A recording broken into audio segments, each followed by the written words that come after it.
Hey y'all, we're continuing our greatest hits collection where we're replaying episodes from the previous 6 years that are just as relevant today. My guest on this one was Eric Steinberger, Chief Marketing Officer at Atlantic Health. This was episode number 237 and it originally aired in October 2022. Eric shared his thoughts as a retail-inspired marketing leader. He was the former CMO at Bed Bath & Beyond, so his retail experience is especially relevant as he shares how his team is organized, how they set priorities to meet consumers' needs, and how they focus on access, affordability, and quality. Take a listen and let us know your thoughts about retail-inspired healthcare leadership today.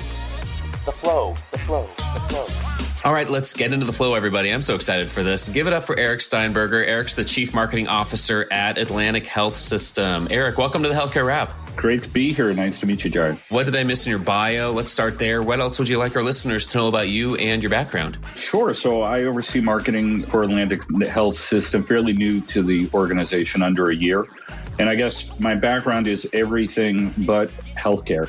I started my career in management consulting. After business school, I worked in financial services at American Express for a number of years, then did a brief stint at AOL trying to get people not to cancel their dial-up internet accounts. Then went over to the digital agency side for a number of years. And then previous to this, I oversaw marketing for Bed Bath & Beyond, the mothership, and a variety of other brands that the company owned. And then going into COVID, made a big pivot into healthcare. That's amazing. We're going to get into that because I definitely want to hear some of your observations, having been in some of these other industries at that level. I definitely want to get into that here. I mean, I'm curious just in general, before we even dig in a little bit about the organization of the marketing function at Atlantic Health, if there's anything you can share there with us, like some of the trends that are happening right there. Like, I know just across the board, this is just a challenging time for marketing and healthcare organizations, for the operations themselves. We won't go into, operating margins for the last 24 months, like those kinds of things. But the function itself, like how is marketing structured at Atlantic Health and like what functions are included in there? I would say that's probably one of the biggest areas that's evolving as I've come on board. So when I joined, one of my observations about the marketing department was, unlike a lot of typical legacy healthcare providers, a very heavy focus on brand and PR and communications, and a sort of setup of a siloed nature supporting individual sites, whether they are hospitals or doctors' offices or various different service lines, if it's oncology, cardiology, bariatrics, whatever it is, and building, essentially bespoke marketing campaigns in support of those individual service lines of businesses. So I think at a high level, and I'm happy to talk about it in more detail, but we've really focused on two fundamental things. One is creating a much more integrated marketing function. If you flip it around from sort of being business centric to consumer centric, the consumer has multiple health journeys through their lifetime. They're going to have a variety of different needs, whether it's urgent care or a primary care appointment or seeing a specialist or potentially needing a procedure in a hospital. And if we're going to look at it through their view, that we really need to marry that marketing. So that takes the organization to be organized around that way and to develop communication strategies. So I think that's big change number one. And then the second, really high level thing is, and I'd say it's both sort of a talent build up, acquisition, capability build, as well as sort of an internal marketing across the system to help educate all the stakeholders within the organization that marketing is more than just brand and PR and communications, that this whole world of digital experience and setting up online appointments or reminders or building marketing personalization at scale, or everything in the build out of the digital channels and the analytics and the data and CRM, customer relationship management, all of that takes much different set of skills, a much different set of capability, but it's one that exists in the marketing organizations that I've been a part of for the last 20 plus years of my career, and just was thought of as a foreign concept in the world of healthcare. And so it's helping people understand there's built out processes, there's capabilities, there's knowledge to leverage from other industries, that we're not just, starting with new frontier greenfield, make it up as we go along, that there's a lot we can bring in from those other organizations. And, mature marketing organizations have these capabilities baked into it. So, that's helping educate the internal marketing team itself, as well as the broader organization, and getting the right people in to do that. Very interesting. There's a lot to that. I'd like to unpack that a little bit. And I imagine the way that the team is structured and all those functions you just mentioned that are under marketing now, there's a few things that have to be in place foundationally for that to work and operate. And I'm sure some of that comes from your time outside of healthcare, like you mentioned, thinking particularly your time at Bed Bath & Beyond. If there are any observations that you first had when you first came into this role, I'm very curious just what some of those very first top of mind things were like. Okay, healthcare is similar here. It's different here. What were some of those initial observations? There's a lot of them, but I guess I'd unpack two. One is this concept of these sort of siloed marketing teams building sort of soup to nuts marketing campaigns for individual service lines and sites. And when I say soup to nuts, I mean sort of full funnel, like we need to brand cardiology. We need to brand, this particular hospital or this doctor's office, and, awareness, consideration, intent, and purchase all the way through the funnel. We need to run that soup to nuts. And I think about the world of Bed Bath & Beyond, and it was sort of a similar parallel in that there's a merchandising organization, and that merchandising organization has hundreds of people, and there's the buyer for just coffee makers and the buyer for bath towels and the one for bed sheets. And they're thinking about their individual business and everything they could do to support those businesses. And if they had it, their way, they might want dedicated marketing teams who just talked about coffee makers all the time. But the reality is when I was the chief marketing officer at Bed Bath & Beyond, I couldn't predict, whose coffee maker was going to break the next day or who decided that morning that they needed a new, set of bed sheets and was going to walk into a Bed Bath & Beyond. And so, we had these simple concepts like a circular, that shows a breadth of different products and services, either in a print piece or online or whatever it is. And the idea is that would be tied to different themes. At the beginning of the year, it might be rejuvenate, revive, new year, new you, spring cleanup, whatever those themes are that are the moments the consumer's going through. But it would be tying those products and a breadth of them to the needs of the consumer at that time. And then, by doing that, you can identify, you hope to find something that the consumer is going to engage with. And then, they come into your website or they walk into one of your stores and they go down that particular item. Well, now they've signaled to you what they're really interested in. So you're casting this large net to capture as many people as possible. And then once they sort of indicate through some behavior what they're really interested in, then you bring them further through the funnel and talk about that particular service line. And so it just felt like a very inefficient way to be doing things. So I think big observation number one was this idea of these integrated marketing programs that we're really focused on moving forward, because we don't know who's necessarily looking for a new primary care physician, who has decided that nagging knee problem they've had for 3 years and they want to call up an orthopedist today. You don't necessarily,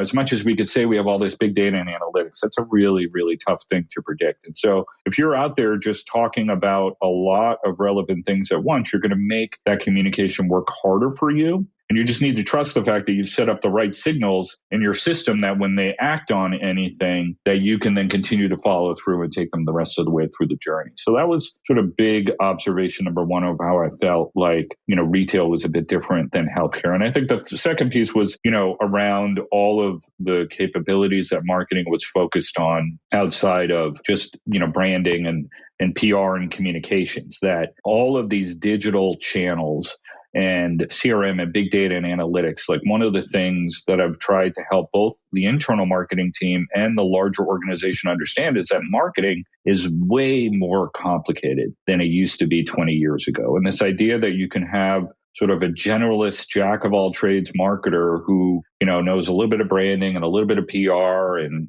can put together an email is only going to get you so far. But the depth of capability in each one of these areas, whether it's just paid search and all of the different capabilities that Google has in their AdWords structure and the different ways that you can optimize campaign flows, or if it's getting into, CRM and you got to understand whether you need a CDP or a campaign automation system and how are you going to segment your data. You need experts in every single one of those areas, and that we need to have more of a matrix structure where there's, someone paired up with a service line or a site that understands the needs of those particular businesses, can translate it into a high level as to what the overall marketing strategy is, but that needs to partner with experts in every single one of those areas, because, we used to say in the world, retail is detail. The devil's in the details when it comes to how you're going to drive competitive advantage. And I believe the same is going to be true, down the line in healthcare, and I firmly believe this is where we can create a differentiated brand experience. Let's double click on that part a little bit. The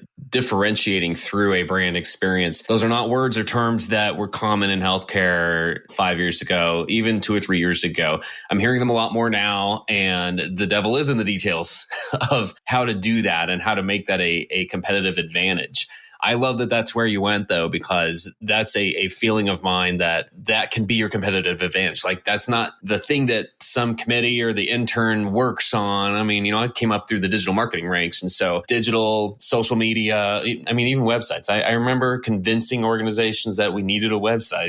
It's been that type of evolution in the industry, and being able to be the one sitting there being told, okay, go figure out social media for us, go tell me what the business value is. I remember those conversations, and there's some things that are eerily similar to that when we start talking about brand experience now, and how, yes, most of it is digital, but then there has to be this engine underneath it to power that experience. It's a great evolution to know that that's what's being talked about these days. Those conversations have changed a lot. And I think all that just goes to say, like you said, in addition to all the demands on a marketing team's time right now, this is just a challenging time for healthcare organizations themselves. I'm wondering how, in the midst of all that, you set this consumer-first vision to talk about, hey, let's improve an experience and use that as a competitive advantage. Let's make healthcare easier for people, in other words. Let's remove some of the friction. The bar is pretty low. It's challenging. It's complex. So what can we do here or there? How do you set a vision there? And then how do you work with your team to execute on that vision? Yeah. So, I think I would say a couple of things. So one is, fortunately for me, Atlantic Health as a hospital healthcare system is very well-run organization. So a lot of the challenges that are impacting the industry overall, whether it's recruiting, the political environment, consumer sentiment, coming out of COVID and recovering and dealing with the fluctuations in demand, there's a very, very well-equipped team at Atlantic Health System handling a lot of that, which, very fortunately has allowed me to really focus on this idea of the consumer. I would say our CEO, as they were looking to fill this role that I joined less than a year ago, was specifically looking for someone outside of healthcare for marketing, knowing this world of consumerism, knowing that someone from the outside could bring fresh idea and perspective. So my first point is I've really had the runway laid out really well for me. So it hasn't been a huge friction point. The thing when I talk about sort of a differentiating brand strategy, the story that I've been trying to tell people, when I first came in, we did some really rich consumer insight work. There have been work done in the past, but again, devil's in the details. I was using some advanced analytical approaches around, conjuring discrete choice to really understand what is driving brand choice for consumers in this space. And the story that I'm trying to help people understand internally is that, you think about quality, access, and affordability.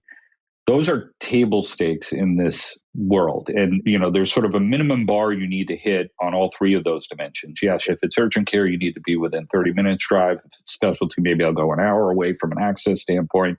Quality, we're fortunate enough to have the number one hospital in New Jersey based on U.S. News, and we have many, many other awards and accolades to point to there. But the fact of the matter is that delivering healthcare in the Northeast, you're going to get good quality almost wherever you go. So when you think about these three dimensions, there's this bar, but once you meet the minimum threshold, you're in the consideration set. So then what's really going to differentiate you from some of your competitors? It's a lot of these things that are around the experience. And consumers, how you shop is totally different than it was 20 years ago. How you bank is totally different than it was 20 years ago. I deposit to my checking account, sitting at my desk, taking a picture of a physical check that someone sent me, and I don't have to go to the bank and put it in an ATM envelope or something like that. So when I'm talking to my healthcare provider and they're saying, fax your medical records over to us for this referral, it's like, what are you talking about? That's crazy. Or I need to make an appointment and I have to call your office and leave a voicemail, and maybe an hour later you'll call me when I'm doing something else. And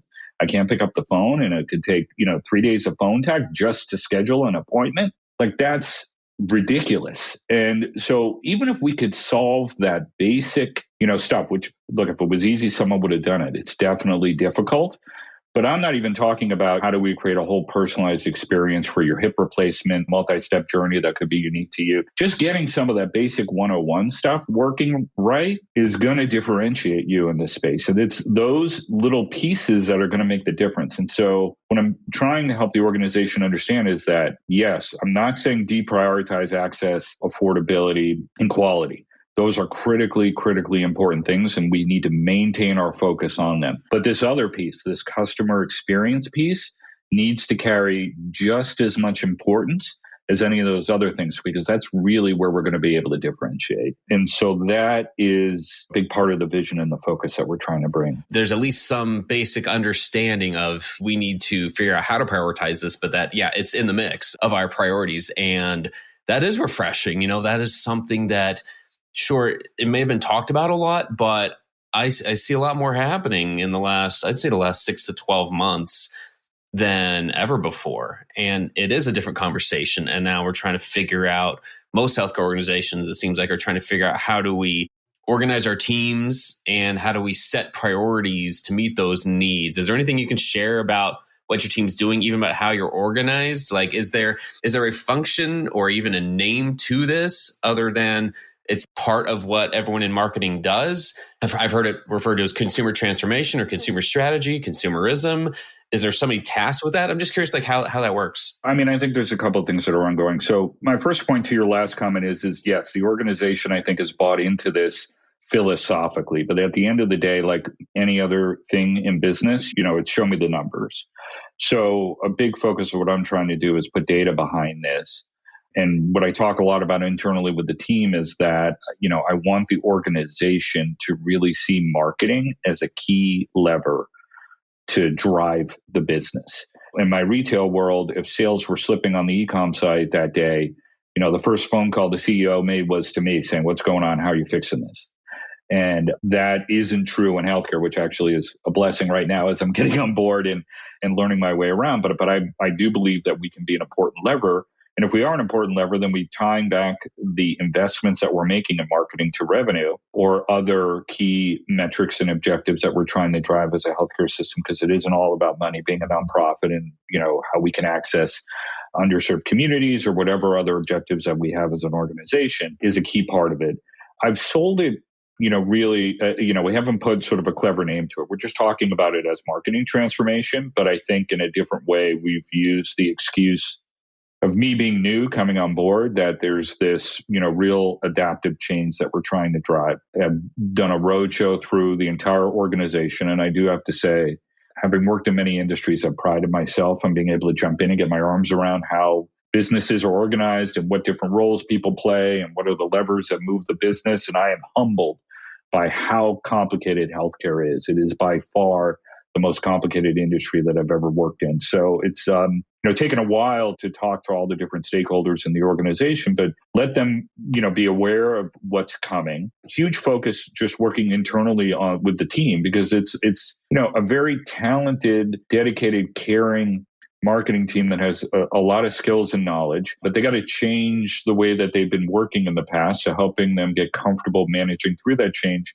and augmenting it with additional talent and expertise in areas that we've been underdeveloped in, and getting them all to mesh is a huge effort as well. And then continuing the conversations at the executive level around this idea of end-to-end consumer experience and framing it up in the world of customer, everything from sort of the trigger event that starts the search for information about a healthcare need that they might have, to the appointment scheduling process, to inpatient, outpatient, follow-ups, referrals, to billing and payment and collections. Like that whole end-to-end experience we need to be managing holistically. So as part of the leadership team, as we think about priorities going into 2023, where that's been certainly a focus of ours for some time, how we continue to elevate it as a bigger focus and get better at executing around that, because the collaboration that's required across all of those areas of the business is a daunting feat. So it's one of those areas you can always improve, but you're never going to perfect. Isn't that the truth? Hopefully there's an understanding of that. This isn't a destination. Like I said, it's going to keep evolving. As soon as we get to whatever that point is where we feel like, hey, we're nailing marketing transformation, however we describe that, then it's going to be the next thing. So I mean, that's the blessing and the curse, isn't it, of being in this field? But there's a lot to it. I wonder about you as a leader in particular in this role. What do you feel like you need in order to thrive in this environment with all these things you have going on, all the initiatives you just described? What are the things that help you succeed in your role and the things that you're responsible for? I think it's a bunch of different things. So one is having had, I've just been blessed with some incredible experiences in my past. Bed Bath and American Express, even my time at Rosetta, which was a digital agency, working with just, incredibly talented people who are doing things on the cutting edge of marketing. And so I've been able to learn from them. So I think I can bring a level of content expertise to the organization that can both elevate our capabilities, but also help sell in and build confidence within the organization that these things are more complicated than they might be at first blush. So I think that skill set and experience is helpful. I think having been part of my career in professional services and consulting, I have that sort of structured problem solving, structured communication skill approach, which is helpful in terms of simplifying these concepts down to meaningful ways that people are going to understand. Like if I'm coming in and I'm throwing a bunch of marketing lingo around, people don't know what the term CRM is in the organization. They're not marketing-led organizations like, say, American Express is, or other businesses that I've worked in where most of the leadership understands the world of marketing. So you have to communicate at a much clearer level to get them to understand. And then I think the third thing, I don't know that it's a skill unique to me, but just one that I've carried throughout my career, is being an effective listener. Before I come in and say, here's the answer, we should do X, Y, Z, it's a lot of listening. And it was certainly needed in the world of healthcare because there are very unique things about this. We're not selling a bath towel or a coffee maker. When you're talking about a physician, you're talking about a highly trained human being that is performing a very bespoke service on a patient that's unique to them. And it's not just about the things they're doing, but how that interaction is working. The doctor themselves has their own essential brand, along with the system, along with all of these other sort of ancillary supportive administrative activities. So it's a much, much more complex system. These individuals are professionals. And so it's not just cut and paste things that we've done in other places, but it's saying, how do we take that same model and customize it to make it work in the world of healthcare? But complexity is not an excuse to say it can't be done. It just makes it a little bit more challenging. And so you just got to break it down. Whenever you're dealing with something complicated, you got to break it down into pieces that are sort of manageable. And so whenever we get into a conversation where someone's like, well, so-and-so has this unique acute condition, and how are we going to solve for this outlier and this outlier and this outlier? And just put all that to the side for now. Like, let's do the 80-20. Let's figure out some basic things that we can get done. Let's build momentum, demonstrate to the organization and demonstrate to ourselves that we can make things better. And then as we build out those capabilities, we'll figure out how to solve the more complicated stuff down the line. And I just have the confidence to believe in that because I've seen it and done it in these other places. So I know it works. So the conviction is there. And that's a big part of it, is having that confidence to know it can be done. It's just a matter of figuring out how to make it work here. I just love that thought. What kind of progress could be made in healthcare? Maybe not the long-term timeline, but like a 2 to 3 year window. I do see a lot of momentum. You mentioned the word momentum. I see a lot of momentum happening. So if we keep going this direction, like what kind of progress can we realistically expect in the next 2 or 3 years? I'm seeing it myself just as a consumer in the healthcare space, and obviously being more acutely aware now that I'm in this role and paying a lot more attention to it, that a lot of this blocking and tackling, and I think COVID helped, whether it was telehealth or the ability to work virtually, but all of the stuff around the rudimentary care, being able to schedule appointments, being able to manage referrals, be able to do these things digitally, appointment reminders, checking of your medical records. Now you can integrate it all, into your Apple Health account, even if you have multiple health systems that you're a patient of. I think considerable progress is going to continue to be made there over the next 2 to 3 years. More communication. I think the kind of marketing is going going to shift more from these sort of broad-based traditional channels, whether it's billboards, TV commercials, into more of the digital space as companies get more comfortable properly and safely sharing data with media providers, where you can just bring more measurement to that marketing and how it's working. I think that's going to evolve. And I think the content of what health systems are going to talk about is going to shift, where it's going to be more tied to consumer mindsets at certain times of the year or breadth of these conditions versus talking about one individual condition or service line, because that's not necessarily how consumers think about their health. A lot of progress is going to continue to be made in those areas. I think the more complicated stuff like acute conditions or chronic diseases are going to take a little bit of a while longer, especially when there's so much customization to the kind of care that an individual needs. But there's so much runway with those other things in how to solve that. I mean, I can't tell you how many times like someone had to go in for, a pretty basic diagnostic procedure and says to me, I had no idea what to expect even going in. And it's like, well, why can't we just send you a video ahead of that procedure that just gives you the basic understanding about what's going to happen? It's scary. I mean, no one wants to. I mean, that's the other thing, is we're selling a product that people aren't exactly joyous most of the time about purchasing. I mean, you used to joke that there's nothing at a Bed Bath & Beyond that we sell that you need to have, but just decided once you walked in the store you couldn't live without it by the time you walked out. And that's not the same with healthcare. And so easing that anxiety, putting together basic communications, those are things that we can solve in the next 2 to 3 years. I mean, they're not that complicated compared to other things. I totally agree. And that is important to recognize, when we do look at the episodic nature and the state of mind that consumers are in when they are coming into the healthcare system. They're seeing a doctor, they're getting something scheduled. It isn't the same for the most part as going into a retail store and buying something. So that does dictate a lot of a marketing strategy. That's awesome.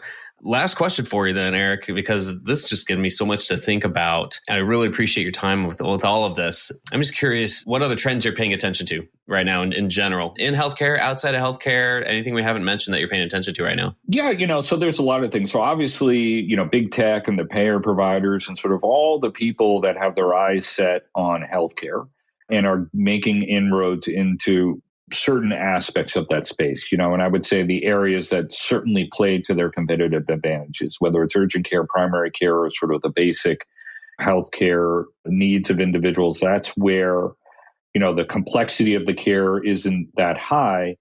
But if you build all of those great things around the patient experience, you can really differentiate yourselves. And so they scare me. Communicate a lot to folks internally, just the Amazons of the world. I lived and breathe them every day at Bed Bath & Beyond. And if you aren't worried about them, you should be, because they know how to solve problems with technical solutions and build customer experiences that are seamless, quick, and easy really well. And their culture of, sort of failing fast, fixing fast, and all of that is not attuned to how healthcare is set up. So they're obviously a big trend. I think we have some major capabilities to thwart them, but to execute to make that happen. Outside of that, I'd say, in the world of healthcare, marketing capabilities are ever evolving. The world of cookies is going away and the privacy regulations and all that. So what's marketing going to look like in the future is, sort of a big trend that I'm thinking about that's bigger than just healthcare. And then I would say consumer sentiment, both in terms of views of healthcare coming out of COVID, the political environment. I mean, all these things that are happening in social media today. Again, you need to keep your eye on those things, because something can just come out of nowhere and blow up on you really quick. So it's important to just stay close to it and make sure that we're being planful as an organization to shield us from any reputational risks that might evolve from that. Yeah, there's a lot to it. There's a lot coming, and it's great that you're paying attention to it. Eric, what's the best way for listeners to connect with you and learn more about Atlantic Health and the work you're doing? Yeah, no, absolutely. I think that, the two big ways would be to come to our website. It's atlantichealth.org, or feel free to reach out to me also on LinkedIn, whatever, linkedin.com/ Eric Steinberger. I was able to claim the easy name without any extra numbers or symbols or anything like that. So you can find me there. Very nice. Hey, that's great. Eric, thanks for giving us so much to think about today. I just wish you best of luck in everything you've got going on, which is a lot. There's a lot on your plate, but it's exciting to hear about the work that you're doing, the things you're paying attention to, and the ways that you're working towards making healthcare at the end of the day simpler and better for consumers. That's so encouraging for us. Just want to thank you again, and thanks again, and stay safe, and best of luck with everything you've got going on. It was a pleasure, Jared, and happy to come back and talk more anytime. Thanks for tuning in. If you like what you heard, please spread the word. Tell your colleagues to tune in for all the awesomeness, then leave a review on Apple, Spotify, or wherever you listen. This show is produced by Shift Forward Health, the channel for changemakers. Subscribe to Shift Forward Health on your favorite podcast app, and you'll be subscribed to our entire library of shows. See our full lineup at shiftforwardhealth.com. One subscription, all the podcasts you need, and it's all for free. And remember, we might have a lot of work to do in healthcare, but we'll get there faster together. Thanks again.